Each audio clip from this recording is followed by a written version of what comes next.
அஸ்ஸலாமு அலைக்கும் வரஹ்மத்துல்லாஹி வபரகாத்துஹு. அன்பு நிறைந்த சகோதரர்களே, கண்ணியத்துக்குரியவர்களே, ஸ்ரீதேவிகளே, சிறந்தவர்களே, மறுமை நாளின் பெரிய 10 அடையாளங்கள். முதலாவது அடையாளம், தெஜ்ஜால் வெளியே வருவான். அவனை கடவுளென்று வாதிடுவான். அதிகமான மக்கள் தெஜ்ஜாலுடைய சூனியத்துக்கு ஏமாந்து தெஜ்ஜாலை கடவுளாக ஏற்க ஆரம்பிப்பார்கள். ரெண்டாவது, ஈசா அலைஹிஸ்ஸலாம் அவர்கள் வானத்திலிருந்து, ரெண்டாவது வானத்திலிருந்து மலக்குமாருடைய ரெக்கையில் மணக்க ஷாமிலுள்ள வெள்ளை மினார பள்ளிக்கு இறங்குவார்கள். இறங்கி தெஜ்ஜாலை கொலை செய்வார்கள். மூணாவது அடையாளம், யஜூஜ் மஜூஜ் கூட்டத்தார்கள் வெளியே வருவாங்க. யஜூஜ் மஜூஜ் கூட்டத்தார் அல்லாஹ் பூமிக்கு கீழே அடைச்சி வச்சிக்கிறான். அவர்களுக்கு சூரிய ஒளி வராது. நாலாவது அடையாளம், கிழக்கில் மேற்கில் அரபு தீபகற்பத்தில் பூகம்பம் உருவாகும். அஞ்சாவது அடையாளம், சூரியன் மேற்கிலிருந்து உதிக்கத் தொடங்கும். சூரியன் மேற்கிலிருந்து உதிக்கத் தொடங்கினால் துவா கபூலாகாது.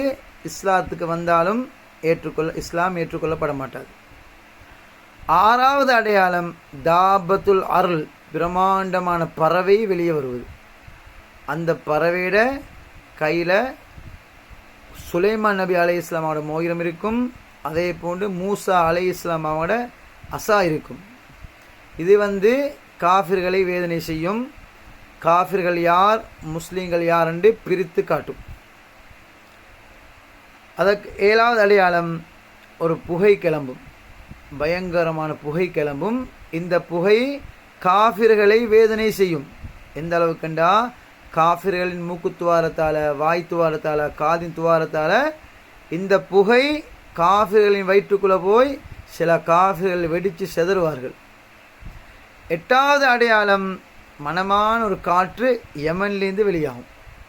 இந்த காற்று முஃமினான சாலிஹான மக்களுடைய கக்கத்தின் கெக்கப்பிரமாக பட்டதோடு எல்லா முஃமின்களும் சாலிஹான மக்களும் வஃபாத் ஆகி விடுவாங்க. ஒன்பதாவது அடையாளம், கஅபத்துல்லா உடைக்கப்படும். கஅபத்துல்லாவை சுவைக்கத்தின் என்று சொல்லக்கூடிய ஒரு அபிசீனியால் இருந்து கால் மெல்லிஞ்ச மன்னன் தண்ணியை உடைப்பான்.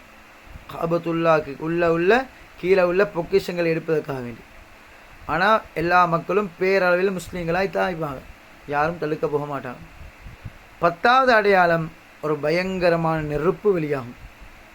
இந்த நெருப்பு எல்லாரையும் ஷாம் தேசத்துக்கு விரட்டும். பயங்கரமான நெருப்பு. அதோட கயாமத்து உருவாகும்.